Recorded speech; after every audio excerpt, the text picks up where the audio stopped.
자, 우리 하나님 말씀 보겠습니다. 성경 말씀은 창세기 14장 17절부터 24절입니다. 자, 오늘 말씀의 제목은 세상의 축복, 하나님의 축복이라고 하는 제목으로 말씀을 전하겠습니다. 오늘이 이제 새해가 시작됐는데 새해가 시작된 첫 주일이에요. 그래서 신년 주일이라고 합니다. 성탄 후 제2주이고 신년 주일이라고 하는데 이제 2020년 새해를 맞이하면서 저도 청주 한무리교회를 어떻게 세워갈 것인가를 많이 고민하고 있어요. 기도 가운데 제가 이제 이런 윌리엄 캐리라고 하는 인도 선교사의 어떤 고백이 있는데 이런 고백을 올 한 해에 우리 청주 한무리교회의 표어로 좀 주제로 삼으려고 합니다. 한번 같이 한번 읽어볼까요? 하나님으로부터 위대한 일을 기대하라. 영어로 Expect great things from God. 네. 인도 선교사였던 윌리엄 캐리라고 하는 선교사가 이런 말을 했어요. 하나님으로부터 위대한 일을 기대하라. 근데 이분이 원래 구두 수성공이었대요. 근데 이 구두 수성공이었던 이분이 인도 선교사로 가서 정말 많은 일들을 하고 거기에서 언어를 인도에도 수많은 방언들이 있는데 그 많은 방언들을 다 익혀서 그 언어로 말씀을 번역하고 그 많은 사람들에게 복음을 전했다는 그런 얘기를 들었어요. 과연 우리 2020년에 청주 한무리교회를 향한 우리를 향한 하나님의 위대한 일이 무엇인지를 잘 모르지만 그래도 하나님께서는 우리에게 위대한 일, 우리가 지금 보지 못하지만 그래도 그 위대한 일을 꿈꾸고 기대하면 하나님께서 그 위대한 일을 우리에게 나타내 주실 줄 믿습니다. 그래서 우리가 이것을 가지고 올 한 해에 이런 표를 가지고 좀 이렇게 관계상 이런 것도 좀 꾸미려고 하고 그래서 우리가 하나님으로부터 위대한 일을 기대하는 그런 2020년 한 해가 되기를 축복합니다. 그래서 하나님의 위대한 일을 이루기 위해서는 변화가 있어야 된다. 이거예요. 변화를 우리가 변화되는 사람에게 또 아브라함에게 우리 아브라함 살펴보고 있잖아요. 아브라함을 보면 변화된 믿음이 막 변화해 가면서 하나님 축복을 주셨던 것처럼 우리에게도 변화된 그 모습을 통해 하나님께서 축복을 주실 것을 기대하고 있습니다. 그래서 여기저기 변화될 것이 많아서 함께 변화를 좀 꿈꾸고 있는데 이런 거죠. 이제 들어오는 출입문부터 해가지고 변화가 확 느껴집니다. 막 없었던 게 막 갑자기 생겼죠. 출입문에 이제 이런 글귀도 성경 말씀도 들어있고 또 이게 발판부터 바뀌었어. 발판부터 어제 막 저녁에 찍느라고 내가 그리고 이제 우리 신발장 위에 보면은 성경 구절이 있는 그런 표구도 이렇게 다 있고 또 이런 멋있는 그림, 나무 그림 있잖아요. 올해 한 해는 어떻게 보면 우리 교회가 나무처럼 점점 나무는 사실 하루아침에 열매를 맺는 거 아니잖아요. 뿌리가 나고 또 그 다음에 줄기가 나고 이파리가 나고 열매가 나는 이제 이런 과정이 있을 텐데 초기 단계인 것 같아요. 근데 이제 우리가 꿈꾸기는 이런 풍성한 봄, 여름, 가을, 겨울을 상징하는 그 큰 나무들을 상징하면서 그런 마음으로 교회를 꿈꾸고 또 이 2020년 새해를 꿈꾸는 그런 한 해가 되었으면 좋겠다. 이렇게 해서 이런 액자들도 걸어놨어요. 멋있죠? 그냥 직접 보는 거랑 또 사진으로 보는 거 좀 틀리죠. 그리고 화장실에도 이런 그림. 사실 어저께 여러분과 함께 우리 자녀들과 함께 거기다가 또 그 스티커를 좀 더 붙이려고 했는데 시간이 조금 여유가 없었어요. 그리고 강대상에 이런 화분도 놓여져 있고 또 달라진 게 뭘까요? 그렇죠. 바로 우리 식당이죠. 식당에 테이블이 바뀌었어. 그리고 의자도 바뀌고 문도 바뀌고. 그래서 어저께 이제 이렇게 작가님과 함께 같이 사진도 찍고 직접 손으로 이렇게 그려진. 그리고 이제 이게 어디 있을까요? 이따 찾아보세요. 자, 항상 기뻐하라, 쉬지 말고 기도하라, 작은 일에도 감사하라 라는 이런 말씀을 이제 딱 붙여놨고 그 다음에 이제 창문에 이런 블라인드가 이렇게 하얀 블라인드로 해서 분위기가 확 바뀌었어요. 그리고 잘 나온 것만 찍었어요. 자, 그래서 잘 나오게 이렇게 바뀌었고 그리고 뒤에 화분도 이렇게 놓여져 있고 뭔가 많이 달라진 느낌, 그죠? 그리고 큰 화분도 그리고 테이블도 뒤에 이제 원래 쓰던 건데 이제 뒤로 바뀌었죠. 자, 이렇게 많이 바뀌었잖아요. 삼성의 이건희 회장이 하는 말이 마누라와 자식 빼고 다 바꿔. 이래가지고 마누라와 자식 빼고 다 바뀐 것 같아요. 분위기가. 그죠? 그래서 이제 다 바뀌었는데 그러면 우리가 어떻게 되느냐?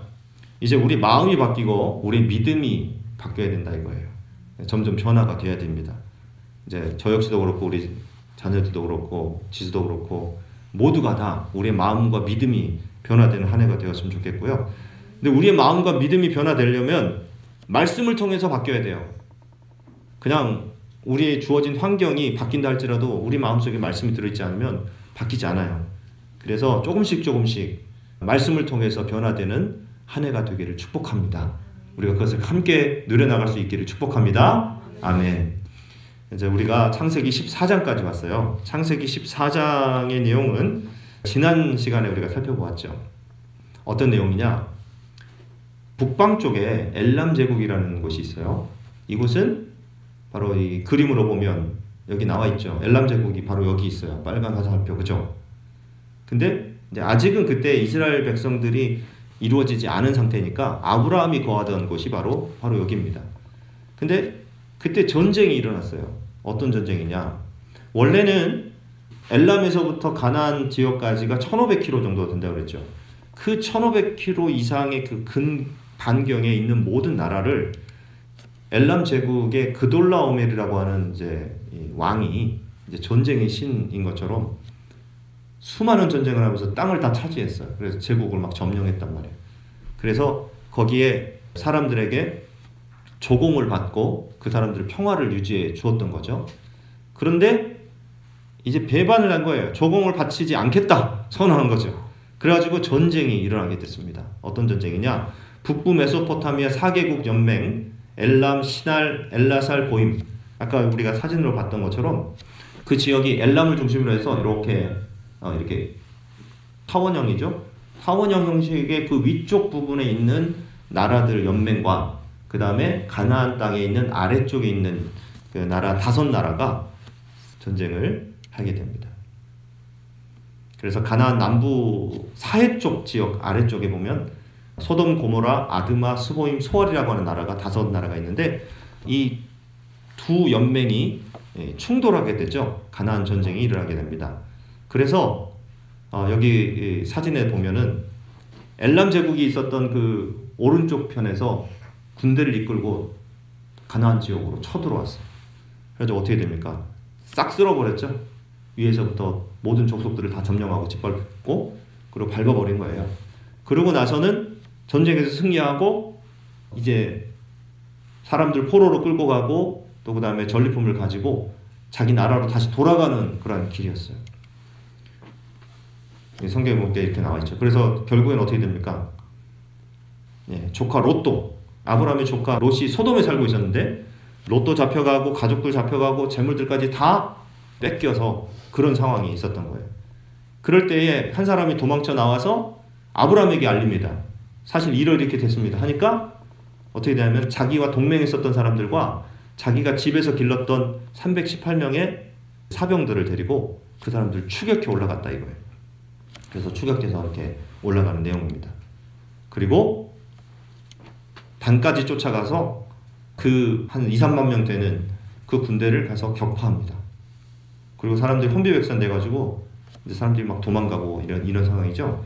결국 어떻게 됩니까? 모든 빼앗겼던 재물과 자기 조카 롯과 그의 재물과 부녀와 친척들을 다 찾아오게 되는 내용이 창세기 14장 1절부터 16절까지의 내용이에요. 간단하게 여러분에게 요약해서 말씀드렸습니다. 오늘 이어지는 내용이기 때문에. 자, 그래서 큰 승리를 이루고 이제 전쟁에서 큰 승리를 이룬 아브라함을 두 왕이 이렇게 영접하는 내용이 오늘 본문의 내용이에요. 자, 오늘 본문 17절 내용을 같이 읽도록 하겠습니다. 시작. 아브라함이 그돌라오멜과 그와 함께한 왕들을 쳐부수고 돌아올 때에 소돔 왕이 사회 골짜기 곧 왕의 골짜기로 나와 그를 영접하였고. 자, 오늘 본문에 보니까 아브라함이 사회 골짜기까지 내려옵니다. 이제 사회 골짜기가 어디냐면 이 사회 골짜기를 왕곡이라고 불러요. 그러니까 왕의 골짜기라고 하죠. 거기서 뭐 왕들이 많이 났든지 아니면 왕들이 들어오는 개선 전쟁에서 승리하고 돌아올 때 거기에서 맞이하는 또 왕들을 맞이하는 그런 골짜기였다라고 추정을 해요. 근데 이 왕곡이라고 하는 사회 골짜기는 오늘 그림에서 보면은 사회 골짜기 보입니까? 사회 바로 그 북쪽의 왼편에 동그라미 있죠. 그래서 여기 지중해 쪽에 이제 이름이 써 있는데 거기가 사회 골짜기예요. 거기까지 위에서부터 단에서부터 쭉 이제 승리를 하고 내려와서 그 사해 쪽까지 아브라함이 318명과 이제 자기가 동맹했었던 그 동맹군과 함께 내려와서 거기서 이제 영접을 받는 그런 내용입니다.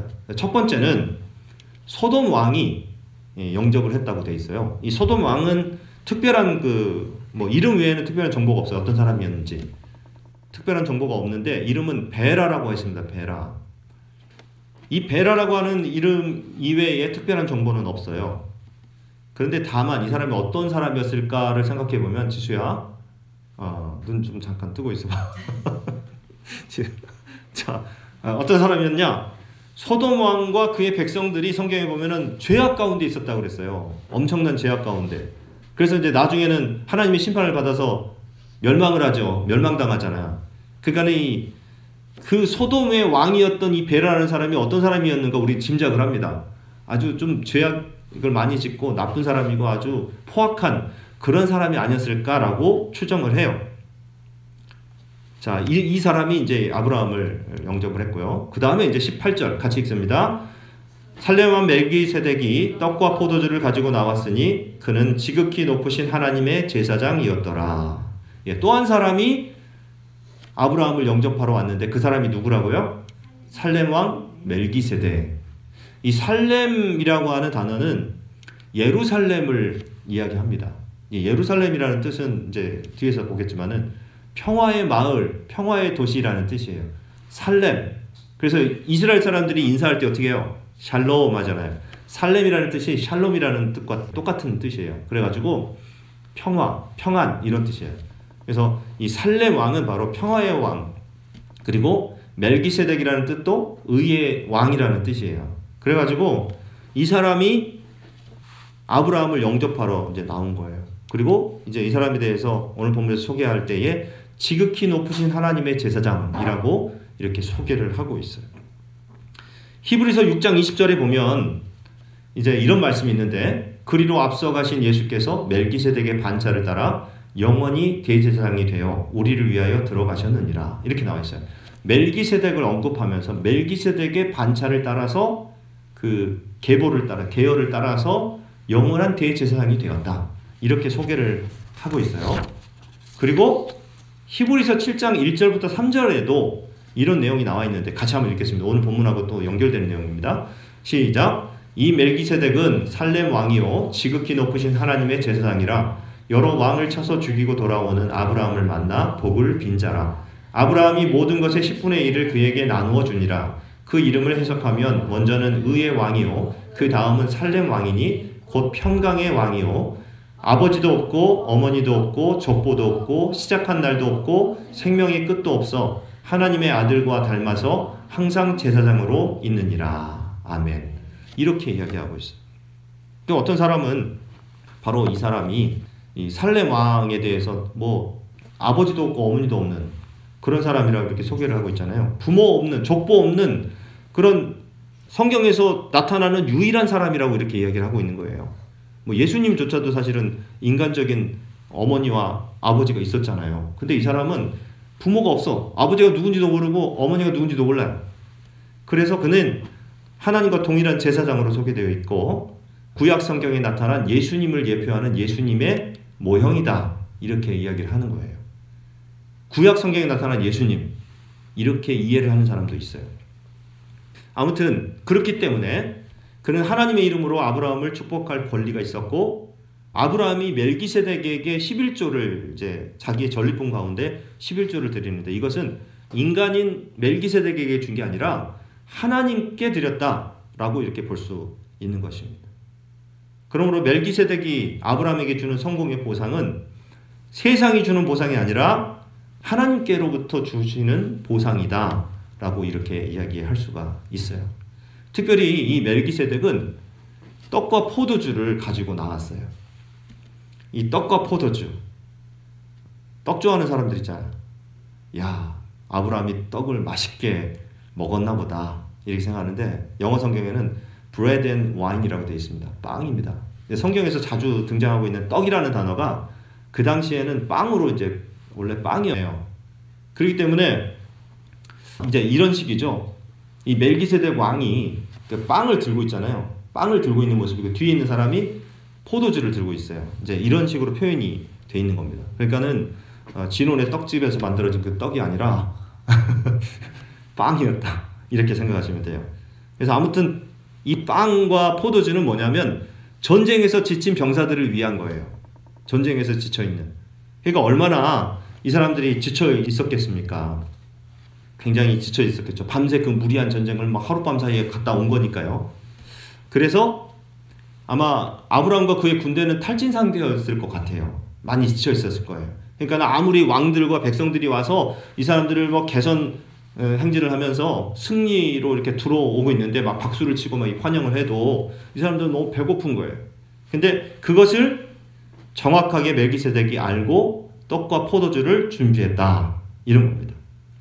자, 이걸 보면은 우리가 이 멜기세덱이 떡과 포도주를 준비한 모습을 보면 무엇을 알 수 있냐면 하나님은 우리의 육체의 필요를 정확하게 아신다는 거예요. 우리 영적인 필요도 아시지만 우리 육체가 무엇이 필요한지도 하나님께서 분명히 알고 계시다는 거예요. 우리가 기도할 때 하나님 너무 배고파요. 그리고 뭔가 우리가 물질적으로 아니면 육체적으로 필요한 게 있어요. 그럴 때 우리의 필요를 아시고 그것을 채워주시는 분이 하나님이시다라는 겁니다. 조지 밀러 목사님 들어보셨어요? 이름을? 들어봤죠? 이제 이분은 5만 번 이상 기도응답을 받은 사람으로 유명하고요. 또 브리스톨, 영국의 브리스톨 고아들의 아버지로 이제 유명한 분이에요. 원래 이분이 독일 사람입니다. 근데 이제 이분이 예수님을 믿고 회심을 하게 되는데 회심을 하고 나서 영국에 건너가서 산업혁명 이후에 그 당시 영국에는 가난한 사람들이 너무 많고 또 고아들이 많았어요. 그래서 이 사람들을 끌어안고 고아원을 운영하게 되었습니다. 당시에 조지 밀러 목사님이 운영했었던 고아원이거든요. 엄청 크죠. 무슨 막 기숙학교 같은 이런 학교 같은 데인데 또 고아들을 지금 안고 사진 찍은 거예요. 이거 어떻게 이게 남았을까 참 신기하기도 했습니다. 그때 당시에 찍은 사진이에요. 이게 무슨 영화에서 나온 장면이 아니고. 그리고 이런 사진 보셨어요? 한 사람이 이제 빵을 넣고 뭐 이렇게 성경책을 넣고 기도하고 있는 모습인데 이분이 바로 조지 밀러 목사님이에요. 기도의 사람. 그래서 항상 기도하는 그 기도실에 가보면 방석이 자기가 앉았던 그 무릎에 뻥 푹 들어가서 뭐 뚫린 것처럼 그렇게 돼 있었다고 하잖아요. 아무튼 이 조지 밀러 목사님은 기도 응답을 5만 번 이상 받았다고 했는데 그러면 1년에 700번 정도. 그러니까 이분이 이제 이렇게 계산된 건 뭐냐면 이분이 23살 때 회심을 했답니다. 예수님을 만나서 변화가 됐어요. 그러고 나서 70년을 예수 믿고 예수님과 동행하면서 살았어요. 선교하고 이렇게 고아들을 살피고. 그래서 93세에 세상을 떠났는데 그러니까 70년 동안 살았던 거죠. 70년 동안 하나님 앞에 기도하면서 살았던 사람인데 1년에 700번 기도응답을 받았고 하루에 2번 정도 기도응답을 받았대요. 그리고 그분이 썼던 기도 노트가 있는데 기도 노트에는 3,000페이지가 넘는 그런 기도의 깨알같은 기도의 제목과 기도응답 그리고 기도응답 받은 날짜 이래가지고 3,000페이지가 3,000장이 되는 그 책을 갖고 있었어요. 기도 노트를 갖고 있었어요. 그래서 오늘날도 조지 밀러 목사님이 썼던 방식으로 기도를 쓰고 기도 제목을 쓰고 기도를 드린 날짜 그 다음에 응답받은 날짜를 쓰면서 기도 노트를 쓰는 사람들도 있어요. 한번 여러분들도 한번 그렇게 한번 해보십시오. 근데 하나님은 신기하게도 우리의 작은 기도까지도 다 기억하시고 응답해 주신다는 사실이에요. 자, 그래서 여러 가지 그 기도 응답받은 일화들이 굉장히 많은데 그 중에서 한 가지만 제가 말씀을 드리겠습니다. 어느 날 점심때가 됐어요. 근데 이제 이 목사님이 고아원을 운영하잖아요. 근데 고아들한테 아이들한테 줄 빵이 다 떨어진 거예요. 먹을 게 떨어졌어. 그래서 이제 주변에 목사님을 돕는 이제 스태프들이 있었을 거 아니에요. 이제 아까 사진들 안고 있는 보모들도 있었을 거고. 이제 이 사람들이 목사님 큰일 났어요. 빵이 다 떨어졌어요. 어떻게 하면 좋아요? 이렇게 하니까 이 목사님이 하는 말이 하나님이 알아서 다 채워주실 거예요. 그러니까 걱정하지 말고 우리 기도합시다. 기도하면서 기다려봅시다 하면서 식당에다가 상을 딱 펴고서 거기다 그릇과 숟가락을 딱 놓게 했습니다. 이게 사람들이 이제 걱정이죠. 빵도 없고 지금 뭐 아무것도 없는데 무슨 목사님 미쳤나? 이제 분명히 뭔가 이상하게 된 것 같다 이렇게 생각했는데 12시 땡 치기 전에 갑자기 밖에서 띵동 소리가 나요. 그러고 나서 동네에 있는 빵집 가게 아저씨가 빵을 한알음 한 보따리 들고 찾아옵니다. 그래서 하는 말이 갑자기 제가요 점심때가 됐는데 이 고아원 아이들이 생각나지 뭐예요? 그래서 빵을 가져왔어요. 그래서 빵을 먹게 됩니다. 근데 목사님이 마음속으로 이런 기도를 합니다. 하나님 이제 빵도 있는데 우유도 좀 필요하지 않겠습니까? 그래서 하나님 우유도 좀 주세요. 이렇게 기도했어요. 그랬더니 그때 마침 우유를 싣고 가던 차가 고아원 앞을 딱 지나가는데 갑자기 고장이 나서 멈춘 거예요. 고아원 문 앞에. 그래가지고 이 우유차 기사님이 이제 차를 고치는데 시간이 너무 오래 걸려. 그래서 생각하기를 아니 이러다가는 우유 다 상하겠다. 그냥 이럴 바에 차라리 이 우유들 상하기 전에 이 고아원에다 다 주고 가자. 이래가지고 고아원에 우유를 다 주고 갔다는 얘기예요. 이게 꾸며낸 게 아니라 목사님의 그 기도 노트에 다 그렇게 기록되어 있어. 그래가지고 이렇게 응답받았다라고 이런 내용이 기록되어 있어요. 이런 일화가 한두 개가 아닙니다. 그리고 이런 기도 응답은 그의 일상이 됐어요. 이게 얼마나 놀라워요. 기도는 정말 기적을 나타내요. 그러니까 인간이 할 수 없는 부분을 하나님께 맡기면 하나님께서 책임져 주실 줄 믿습니다. 하지만 여러분들 우리가 기억해야 될 게 뭐냐면 하나님께서는 우리의 필요를 채워주시지 우리의 욕심을 채워주지는 않아요. 어떤 거냐? 우리가 정말 하나님께서 우리에게 필요한 것을 우리에게 공급해 주시는 겁니다. 근데 우리가 욕심으로 구하는 것은 응답하지 않으세요. 그러니까 뭐 예를 들자면 이런 거예요. 하나님 로또에 당첨되게 해주세요. 그래놓고 하나님 로또에 당첨되면 제가 교회에다가 11조도 내고 이 돈으로 교회 건축도 하고 가난한 사람들 다 돕겠습니다. 이렇게 기도 제목을 냈어요. 하나님이 들어주실까요? 안 들어주실 거예요. 왜냐하면 욕심이 거기 들어가 있으니까. 거기는 돈 욕심이 들어가 있어요.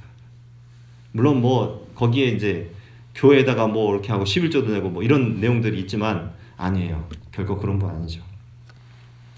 참 신기한 일이 있었죠. 닌텐도 스위치. 우리 한음이가 이제 어떤 일이 있었냐면 하나님 앞에 기도했어요. 하나님 닌텐도 스위치가 갖고 싶어요. 그걸로 게임하고 싶어요. 이랬는데 하나님 근데 그게 30만 원이래요. 하나님 제가 꼭 갖고 싶은데 하나님 꼭 부탁드려요. 좀 사주세요. 이렇게 기도를 했대요. 나중에 알고 보니까. 근데 어떻게 됐습니까? 현충원에서 주관하는 이 글쓰기 대회에서 1등을 한 거야. 근데 정확하게 그 30만 원이었어, 상금이. 그래가지고 미리 그 상금을 받기 전에 샀죠. 자, 근데 이제 제가 생각할 때 분명히 제가 여러분들한테 말씀드렸듯이 하나님이 우리의 필요를 채워주시지 욕심을 채워주지 않는다라고 말씀드렸잖아요. 그러니까 제가 이제 생각할 때는 이 신기한 일은 한음의 기도 제목 가운데 하나님이 한음의 필요와 우리 동생들의 필요를 같이 보지 않았을까 이렇게 혼자 해석해봤어요. 그냥 혼자 그러면서 웃었어요. 그러니까 우리 한음이가 이제 동생들과 함께 잘 하라 이거죠. 동생들의 필요도 있으니까. 아무튼 하나님은 우리의 필요를 채워주시는 분이십니다. 동시에 우리가 하나님의 빵과 포도주로 살아나고 또 그것을 공급받은 사람이라면 우리가 하나님의 손과 발이 되고 주님의 손과 발이 되어야 된다. 그러니까 내가 받을 줄만 알고 은혜를 받고 뭔가 선물을 받을 줄만 알면 이 사람은 욕심꾸러기가 되는 거죠. 자기만 아는 사람이에요. 근데 이것을 흘려보낼 줄 아는 사람, 은혜를 흘려보낼 줄 아는 삶을 살아야 된다 이겁니다. 그래야 하나님께서 우리에게 더 큰 축복을 주신다는 얘기입니다. 은혜를 받았으면 우리가 그것을 흘려보낼 줄도 알아야 된다. 이걸 꼭 기억하세요. 멜기세덱이 아브라함을 축복하고 기도하는 내용이 오늘 19절과 20절에 나와 있습니다. 같이 한번 읽어보겠습니다.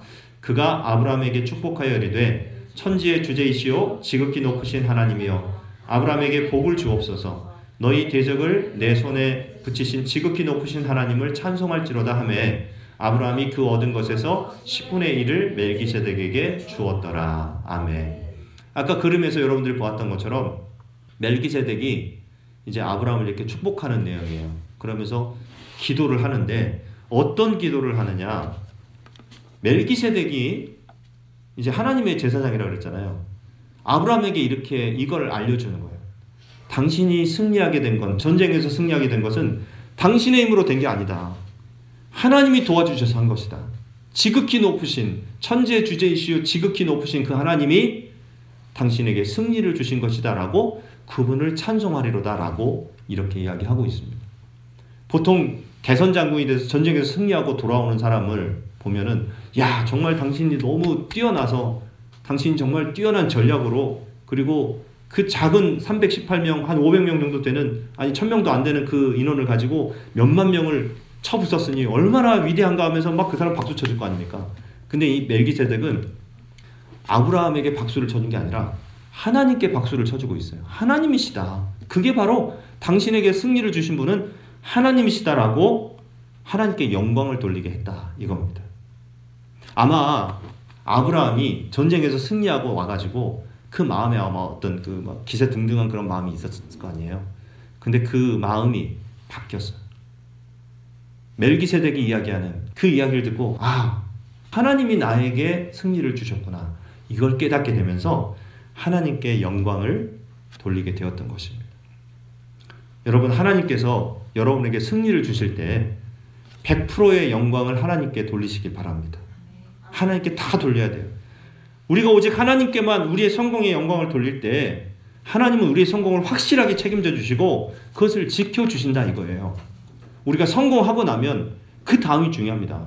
보통 많은 사람들이 성공하고 나서 그 다음에는 막 추락하고 떨어지는 경우가 너무 많은데 그것은 자기의 영광만 세우니까 자기의 영광만 드러내려고 하니까 내가 잘났다고 내가 잘해서 그런 거라고 이렇게 이야기하면 한순간 떨어집니다. 근데 하나님이 나에게 도와주셔서 나를 이렇게 세워주시고 나에게 승리를 주셨다라고 이야기하면 하나님께서는 그 사람의 성공을 확실하게 보장해 주셔요. 우리나라의 그 이제 연말 되면 시상식 때 연예인들이 많이 나와서 막 대상도 타고 막 이러잖아요. 그럴 때 하나님의 사람들이 와서 이야기하는 것이 뭡니까? 하나님께 영광 돌린다는 얘기. 어떤 분은 성경 말씀을 쫙 이렇게 말씀 구절을 읽으면서 하나님이 나에게 이렇게 도와주셨다. 이렇게 하나님의 이름을 막 드러내는 그런 사람들이 있어요. 얼마나 보기에 좋은지. 그죠? 하나님께서 그냥 그 사람들의 그 성공이 거기서만 끝나게 하시겠습니까? 높여주시고 더 높여주신다 이거예요. 그래서 하나님의 이름을 더 드러나게 하실 줄 믿습니다. 여러분 그 자리에는 아브라함만 있었던 게 아닙니다. 지금 뭐 그림상에서는 아브라함만 있고 뭐 옆에 좀 보조하는 어떤 아이가 이제 서 있는 것처럼 보이는데 거기에는 아브라함과 함께 갔던 318명의 용사들이 있었고 그리고 같이 갔던 동맹국 아브라함과 형제를 이렇게 연맹을 맺은 그 사람들이 있었다고 했죠. 그 사람들도 있고 또 아브라함에 의해서 풀려난 포로들이 있었고 롯이 있었고 가족들이 있었고 소돔과 고모라의 수많은 이방인 군중들이 함께 보고 있는 자리예요. 그때 멜기세덱은 아브라함에게 축복 기도를 하면서 하나님의 이름을 높이고 있습니다. 이것은 아브라함한테만 하는 기도가 아니라 그것을 지켜보고 있는 수많은 이방인들에게 외치는 그런 선포였어요. 어떤 선포냐? 같이 한번 읽어볼까요? 아브라함의 승리는 아브라함의 힘으로 한 게 아니라 아브라함이 섬기는 하나님이 승리하게 하신 것이다. 그러므로 너희도 회개하고 이제 이 하나님을 섬겨라. 이렇게 선포한 얘기예요, 사실은. 성경에는 이렇게 구체적으로 나와 있지 않지만 이것을 들은 사람들이 어떤 마음이 들었을까요? 야, 하나님이 아브라함을 그렇게 승리하게 하셨대. 우리도 하나님을 의지하면 하나님이 우리에게 힘을 주시고 우리도 승리할 수 있을 거야. 이런 마음이 들지 않았을까? 이런 생각을 해봐요. 여러분, 아브라함의 삶은 당시 많은 사람들에게 간증거리가 됐습니다. 하나님을 보여주는 메시지가 되었죠. 저는 여러분의 삶도 아브라함처럼 세상 많은 사람들에게 하나님의 살아계심을 선포하는 메시지가 되기를 축복합니다. 여러분의 삶을 통해서 하나님을 드러내십시오.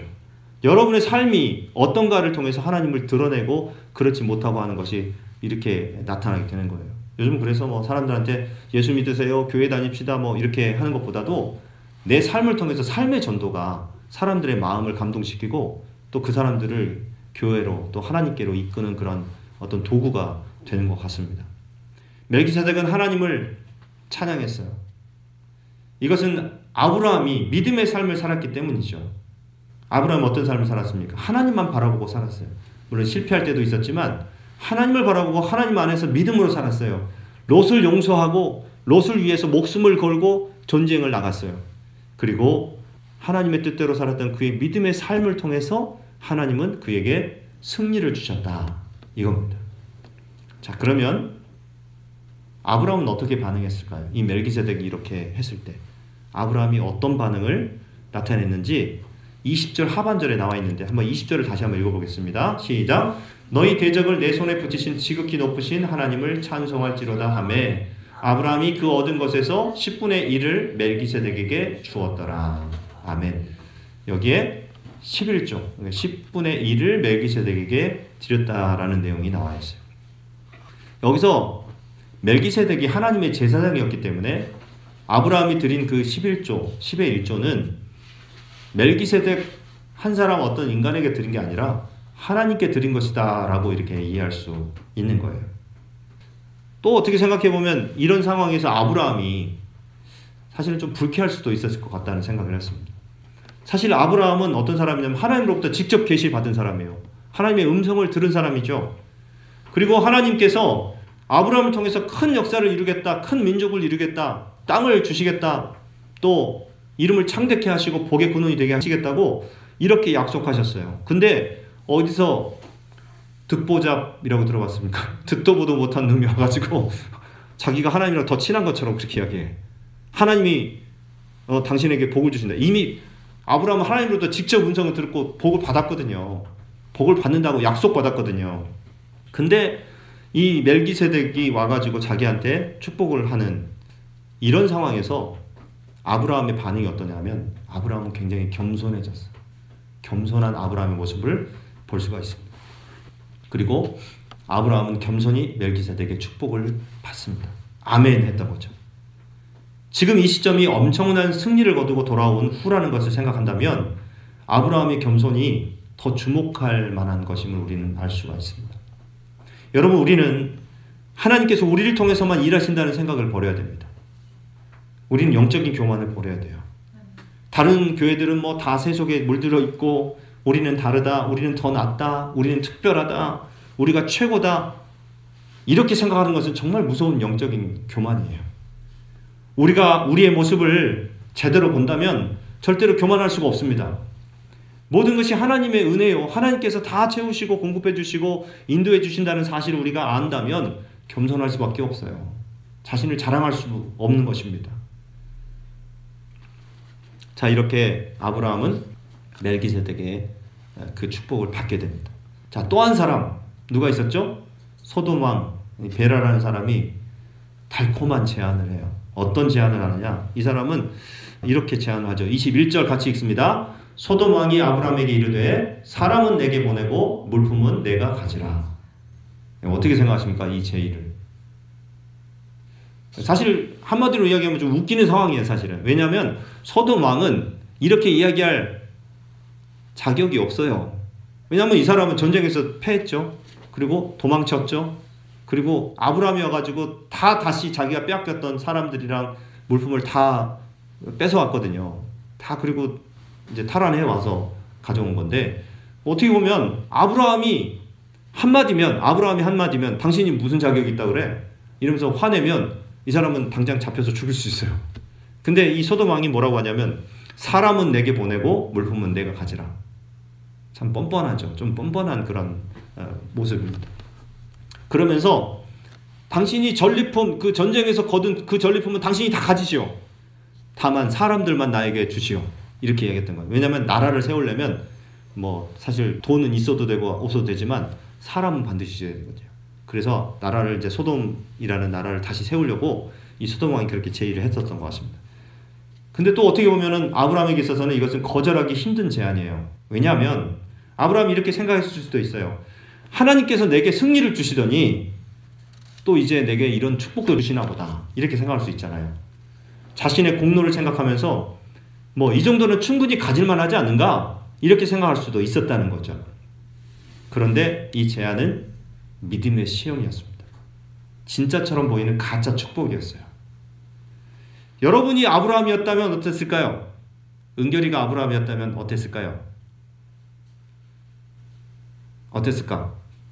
네가 좋아하는 거 다 너한테 다 주겠다는 거야. 가져갔던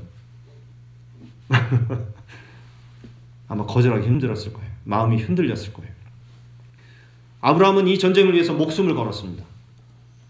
지금 자신이 거둔 큰 승리에 대한 보상 심리 같은 것이 생기지 않았을까 그런 생각을 하는데, 또 이만큼 고생했는데 그에 따른 보상을 받는 것이 뭐가 뭐 잘못된 게 아니라고 이렇게 생각을 할 수도 있었을 거예요. 그리고 소돔 왕이 자기 벌러 와가지고 선물, 당신이 거둔 거 다 당신이 가지시오. 어쩌면 이제 아브라함은 다 거둬왔으니까 이제 보통 그렇잖아요. 뭐 길거리 가다가 뭐 1,000만 원을 주웠어. 지갑을 딱 주워가지고 경찰서에 갖다 주면 거기에서 몇 프로 정도를 뭐 이렇게 주어진 사람에게 주는 게 있잖아요. 이제 그것처럼 어쩌면 그 중에서 조금 아마 아브라함이 그것을 기대했는지도 모르겠어요. 근데 전체는 생각을 안 했었던 거예요. 근데 소돔 왕이 당신이 다 전리품 다 가지시오 이렇게 이야기하니까 마음이 확 흔들렸던 거죠. 그랬을 수 있습니다. 여러분, 우리는 가짜 축복 앞에서 이렇게 고민할 수 있어요. 어느 날 돈 많은 부자가 우리 교회를 딱 와서 건물을 하나 지어주겠다고 제안한다면 어떨까요? 아, 여기 재개발된 데죠? 그러니까 종교부지를 제가 하나 사드릴 테니까 거기다 건물 집시다. 제가 사실 좀 나쁜 짓 많이 하고 다니는데 이제는 좀 하나님 만나서 변화되고 그동안 모아둔 돈 가지고 착한 일 하면서 살려고요. 이렇게 이야기하면서 돈을 딱 거액을 준다고 할 때 어떨까요? 제 마음이 흔들릴 것 같습니다. 근데 아브라함은요, 단호하게 거절합니다. 단호하게. 네. 어떻게 거절하느냐? 22절 같이 읽습니다. 아브라함이 소돔 왕에게 이르되 천지의 주제이시오 지극히 높으신 하나님 여호와께 내가 손을 들어 맹세하노니, 이렇게 이야기했다는 거예요.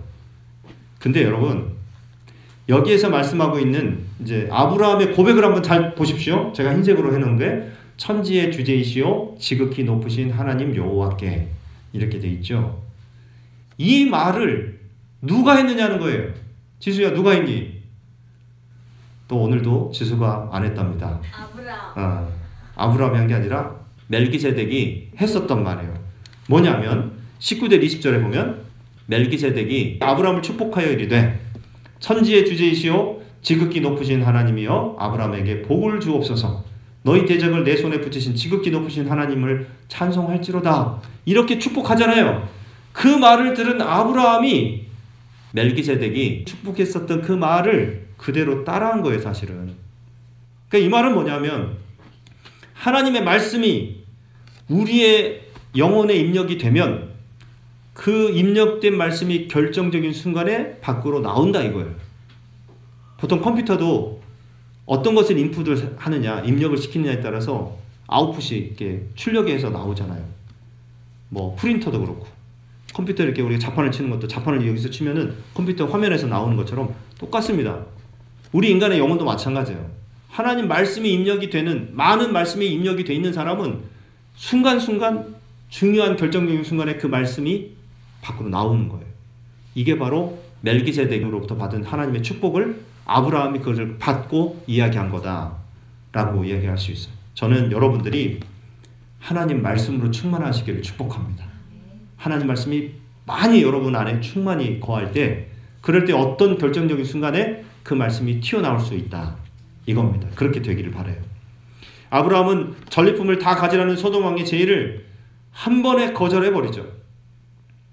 그러면서 23절에 참 중요한 말을 합니다. 같이 한번 읽습니다. 내 말이 내가 아브라함으로 치부하게 하였다 할까 하여 내게 속한 것은 실 한 오락이나 들매끈 한 가닥도 내가 가지지 아니하리라. 아멘. 자, 이제 우리 한국말이 사실 더 어려워요. 사실은 이게 까딱 잘못 이해를 하면 좀 오해할 수 있습니다. 내가 아브라함으로 치부하게 하였다 할까라는 이 말이 영어 성경으로 뭐라고 돼 있냐면 이렇게 돼 있어요. 이제 so that부터 보면 so that you will never be able to say I made Abraham rich. 여기서 치부하게 했다는 말은 뭐냐면 내가 아브라함을 부자 만들었다 이런 뜻이에요. 내가 아브라함을 부자로 만들었다라고 당신이 이야기하지 않겠냐. 내가 그걸 다 받으면. 그래서 나는 안 받겠다라고 이야기한 겁니다. 이 말은 뭐냐면 나는 당신이 나에게 어떤 많은 것들을 재물을 주어서 부자로 만든 게 아니다. 당신이 나에게 힘을 주어서 내가 전쟁에서 승리한 게 아니다. 하나님이 나에게 하신 것이다. 그것을 마음속에 똑바로 이야기한 거예요. 그리고 선포한 거죠. 그러니까 하나님 앞에서 까불지 마라. 이거죠.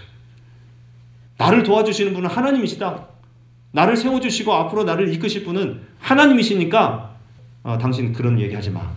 이렇게 이야기했던 것입니다. 요한일서 2장 15절에서 17절에 보면 이런 말씀이 있어요. 이것도 같이 한번 읽겠습니다. 큰 소리로 시작. 이 세상이나 세상에 있는 것들을 사랑하지 말라.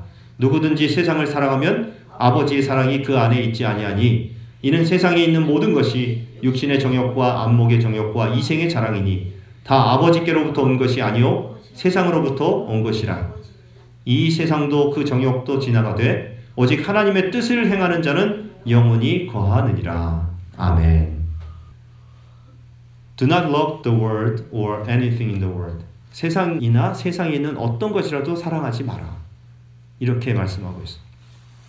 우리가 살아가면서 축복을 만날 때, 축복을 받을 때 이것이 진짜인지 가짜인지를 잘 구분할 줄 알아야 돼요. 그리고 조심해야 됩니다. 당장은 축복처럼, 진짜 축복처럼 보이는 것이 가짜 축복일 수 있어요. 세상은 우리에게 축복 비스무리한 것을 보여줍니다. 이것이 축복인 것처럼 그렇게 보여줘요. 가짜 축복을 제시하죠. 그러면서 뭔가 모조품, 짝퉁 이런 것들을 우리에게 내미는 것입니다. 하지만 만약 그것이 성경의 원리에 반대되는 그런 방법으로 얻는 것이라면 또 내 신앙 양심을 거스르는 일로 얻어지는 것이라면 그것은 가짜 축복이에요. 또 만약 그것이 하나님을 섬길 수 있는 나의 자유를 제한시키는 일이라면 가짜 축복이죠.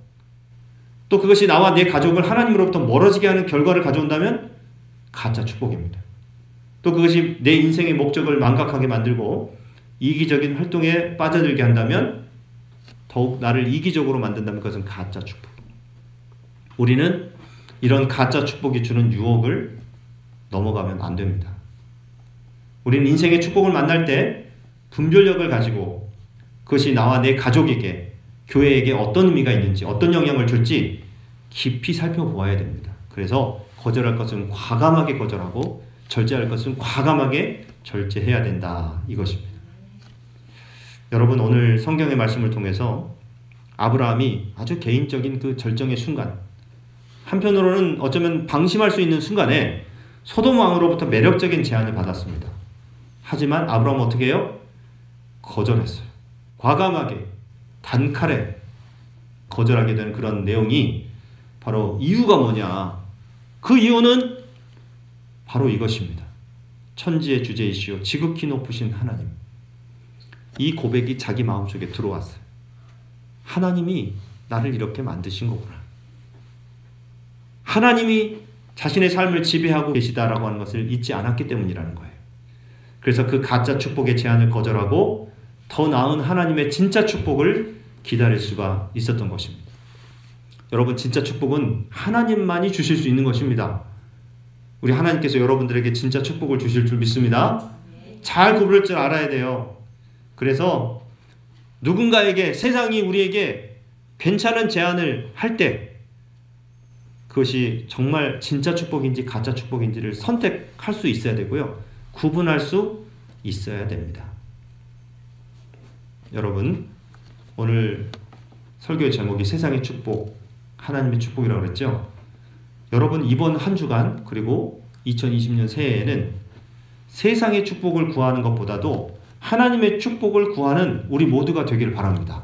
하나님의 축복을 구합시다. 그래서 하나님이 주시는 그 축복을 기대하고 또 아까 말씀드렸던 것처럼 expect great things from God. 하나님으로부터 위대한 것을 기대하라. 하나님으로부터 위대한 것을 기대하는 한 해 그래서 변화와 축복을 누리는 그런 한 해가 되시기를 주의 이름으로 간절히 축복합니다.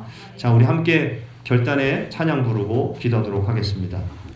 우리가 많이 불렀던 찬양인데, 여호와는 너에게 복을 주시기를 원하며 너를 지키시기를 원하시며, 민수기 6장 24절에서 26절에 나와 있는 이 약속의 말씀을 우리에게 주시는 말씀으로 듣고 함께 찬양하면서 결단의 기도 드리겠습니다.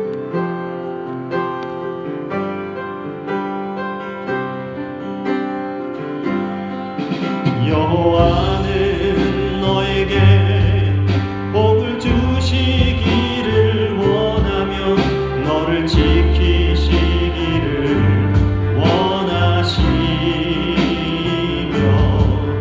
여호와는 그 얼굴을 너를 향하여 드사 은혜와 평강 주시기 원하노라. 다시 한번,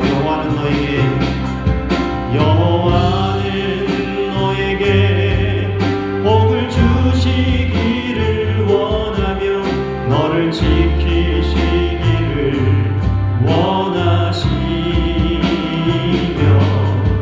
여호와는 그 얼굴을 너를 향하여 드사 은혜와 평강 주시기 원하노라.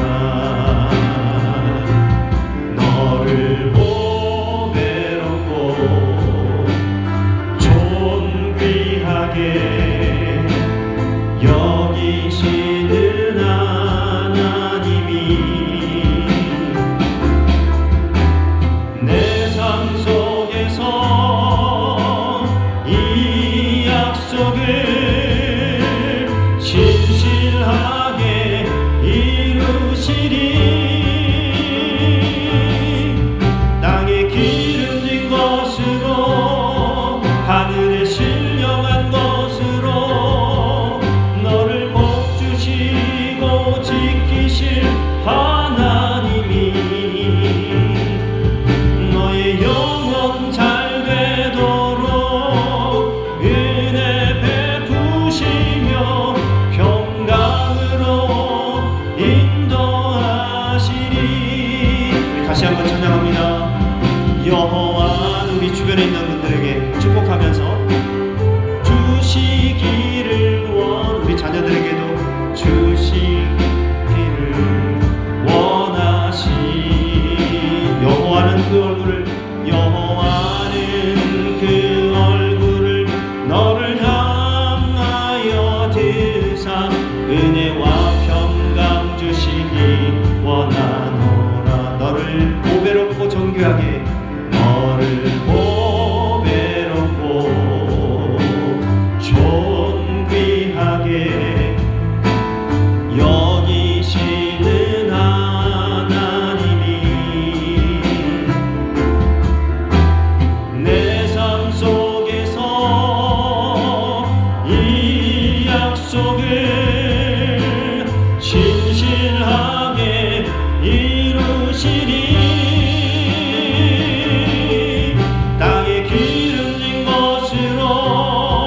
하늘에 신령한 것으로 너를 복주시고 지키실 하나님이 너의 영혼 잘 되도록 은혜 베푸시며 평강으로 인도하시리. 땅에 기름진 것으로 하늘에 신령한 것으로 너를 복주시고 지키실 하나님이 너의 영혼 잘 되도록 은혜 베푸시며 평강으로 인도하시리. 오늘 말씀을 통해서 깨달은 바를 가지고 우리 하나님 앞에 기도하겠습니다. 하나님, 우리에게 복을 내려주시고 세상이 주는 축복과 하나님이 주시는 축복을 잘 구별하여서 우리가 영적으로 분별하며 우리가 믿음으로 살아갈 수 있도록 2020년 한 해를 축복하여 주시옵소서. 우리 다 함께 기도하겠습니다. 아버지 하나님,